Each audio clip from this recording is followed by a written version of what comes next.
When seeking to understand the Israel-Palestine conflict, you can listen to Douglas Murray, Ben Shapiro, or Brother Rashid, people who know what they are talking about. Or you can listen to Candace Owens and Andrew Tate, folks that are as ignorant as a rock but loud as a mob. I cannot professionally answer that question. But if you are Piers Morgan looking to milk the moment, you talk to every Tom, Dick, and Jeremy Corbyn about the conflict, as God intended. Are Hamas a terror group? Listen, Are they a terror group? Piers, can I answer the question? And recently he had a sit-down with the renowned internet pimp and self-snitch Andrew Tate to discuss the conflict, and the conversation was funnier than Matt Rifel's comedy special, and it was filled with nuggets of stupidity that can only emanate from the pimp himself. But I think you're peddling asininities. So sit back, relax, and enjoy as we go through some of the profound asininities that can only ooze out of the ever-flapping lips of the bald genius. I think when you call it a war, you're doing a disservice to the people who are having their limbs blown off by some of the most advanced technical weaponry on the planet. From the first thing that came out of Tate's diarrhea of the mouth in this conversation, you realize that he's not using words to convey a message but to confuse himself. Nah, a war is a war, whether the limbs of civilians get blown off or not. A war is a state of usually open and declared conflict between states or nations, and there is no variation of this ever in human history where innocent civilians didn't lose their limbs. But it's not just war that Tate wants to redefine. Which side is waging genocide? The Israelis are genociding the Palestinians, and you know it as well as everybody else does. People keep throwing the word genocide around like a beach ball at a music festival without knowing what it means, and Tate is a quintessential example. Genocide is the killing, injuring, or castration of members of a group. To prove genocide, you must show a clear intention of the accused to destroy a national, ethnic, racial, or religious group. So apparently, not every killing of a group of people is genocide. And who is committing genocide here? The IDF, who gave warnings to evacuate before the bombing, or Hamas, who attacked civilians directly without warning. And then there's this ridiculous far-for-the-mouse talking point. What do you expect full-grown men to do when you kill all of their families and leave them locked in an open-air prison? Open-air prison. Gaza is not an open-air prison. Yes, life there is not great, but it is not bad either. The average Palestinian living in Gaza has a fairly good life. The birth rate there is through the roof, and they receive huge sum in foreign aid. And nothing, absolutely nothing,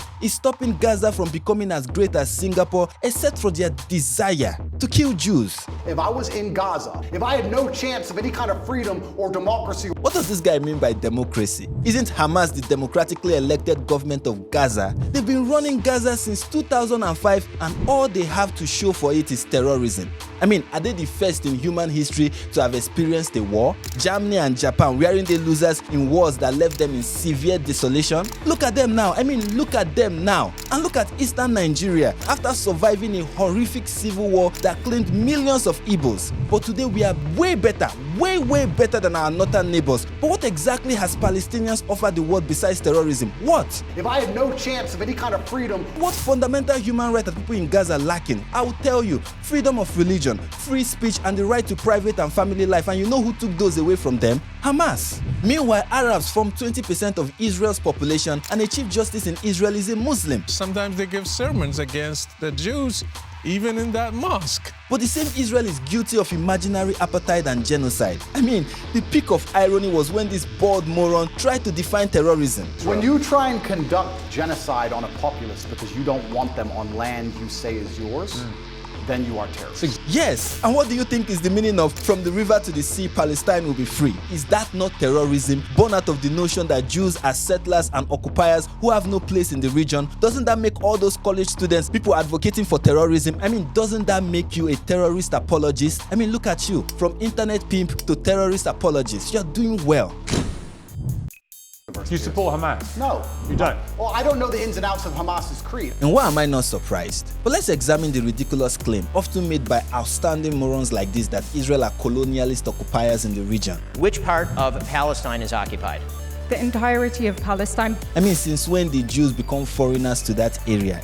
Jerusalem and Judea, are they not historic names of some of the places in that region? And are those names not Hebrew names? Here is a chronology of the kingdoms that owned the region before Israel was created. Which one of them belonged to the Palestinians? None. The Palestinians, as we call them today, are just Arabs. That's who they are. Arabs, whose hatred for Israel is religious and clear-cut anti-Semitism. Jews have faced genocidal and terrorist attacks at the hands of Muslims from the Arabian Peninsula to the north of Africa, thanks to the end-time prophet of Islam, who told his followers that the end will not come until they have completely eradicated the Jews. The Jews were defenseless against these attacks until the end of the Second World War, when Israel was created, but Allah forbids, right?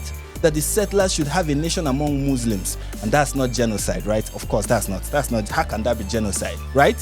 What's genocide is Israel fighting back and defending itself. Suddenly there are talks about proportionality and calls for a ceasefire. As a man who's done his own fighting, because I've had a life of pain and violence, listen to me. Peace is always worth a conversation. Andrew, if a lanky-looking simp walks up to you on the street and punches you in the face, what will you do? Punch him back or call for peace? Do we respect men we don't fear? But there's a man who could do absolutely nothing to you on any level at all. You might be nice to him, but would you really respect him? But when people tell Israel to fight back and give them hell, you call them warmongers and hypocrites. Yes, they are emotional, but this is you being rational. Killing babies. Oh, killing 40 babies, that was true. Well, fine. Were the babies vaccinated?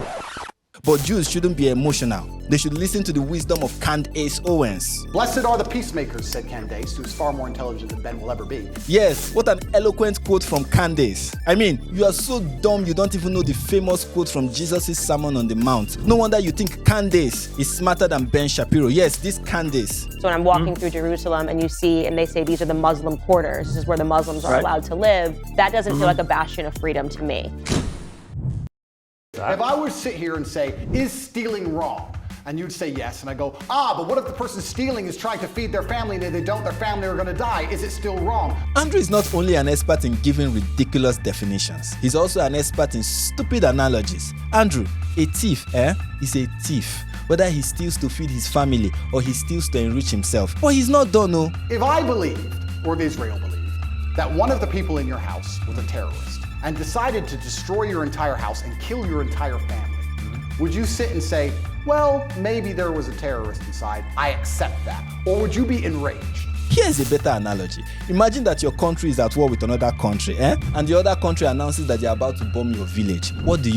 Do you live with your children far away to a different village, or do you stay there waiting for your children to be blown to pieces? And when that happens, you shamelessly parade the street with their dead bodies. Which option will you go for? What is the right thing to do? But he's not done, no. This is what genuinely upsets me.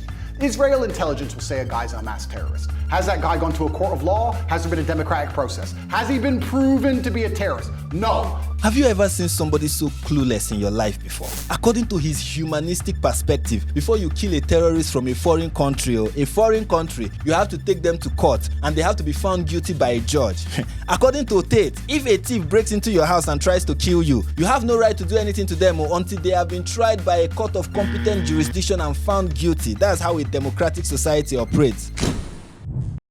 Let's forget the fact that I'm a Muslim. You're talking to a man who is fighting oppression to the best of his ability. And then there's the ridiculous titles he keeps giving himself. Words that he clearly doesn't know what they mean. But as we've seen thus far, ignorance can't stop the dictator. Let me answer this as a professional. Professional. I'm a humanist. I am a realist. Because I'm a peacemaker. Shut up! Andrew, you're not a humanist, a realist, or a professional. You are an internet pimp. And if there's any justice in the world, you'll soon be a felon rotting in a Romanian prison. There's nothing you've said thus far that is wise or insightful. It's just funny to watch you make an absolute fool of yourself while claiming to be smart. I have nothing against Jordan. I don't dislike him.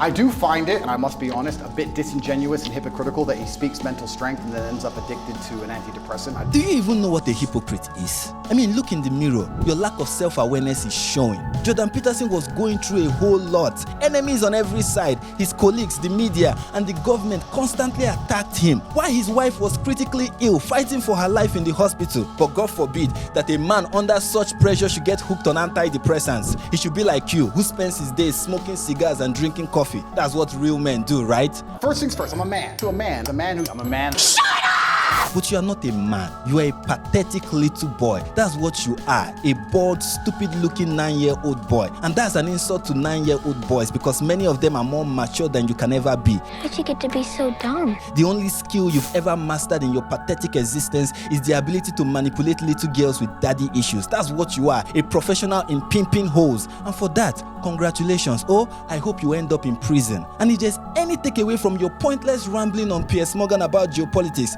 is this: if anyone is so desperately ignorant as you, Blessed are the peacemakers, said candidate. if they haven't read the Hamas charter, Well, I don't know the ins and outs of Hamas's creed. if they don't know the distance between Gaza and Israel, From their intelligence that couldn't see an invasion coming from hundreds of miles away. then they should do the world a huge favor and shut up. We don't need your opinion. You don't even have one. You are just a useful idiot.